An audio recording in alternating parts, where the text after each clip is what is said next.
It was midnight in December and the cold air filled a quiet train station in Chicago. The Amtrak train to Milwaukee was running late, over an hour behind. Most passengers had left, taking ride shares or finding other ways to get home. But Jake stayed, waiting for the train. I guess I'm the last one here, he thought. After a long day, he didn't want to go anywhere else. I'll just take the next train to Milwaukee. As he stood there, he noticed a homeless man sitting on a bench. The man looked up and said, "What are you doing here? No train is coming anytime soon." "The Amtrak should be here any minute," Jake replied, checking his watch. "Be careful, you never know who you might meet on a late-night train," the man warned. Jake felt uneasy but didn't say anything.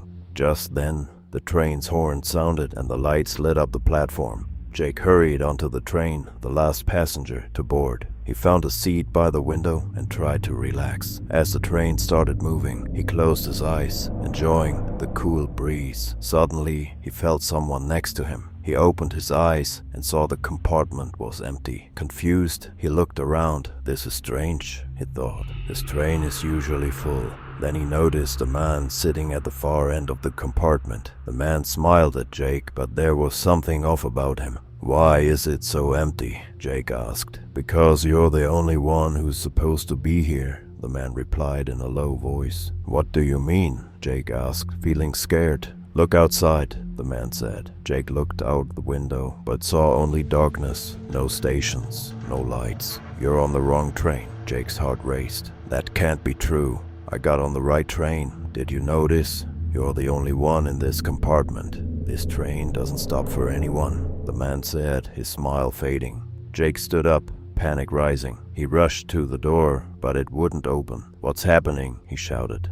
The man's face changed and he looked pale. Blood trickled from a wound on his forehead. "You're trapped, just like me," he said, moving closer. Jake backed away, terrified. "What do you want from me?" "I want to be free," the man replied. "I've been looking for someone to take my place." "What do you mean?" Jake asked, shaking. "Every time this train runs, a new passenger boards, and I'm still here, waiting for someone to take my spot. You can help me, but it comes at a cost." "What cost?" Jake asked, feeling scared. "You must take my place. If you do, I can finally be free," the man said, staring at Jake. Jake felt a wave of fear. "No, I can't do that. Then you'll be stuck here forever, just like me," the man warned. Jake's heart raced. He looked out of the window again, but the darkness felt heavy. "I can't stay here." "Make your choice," the man said softly. "You can either take my place or become part of this train story."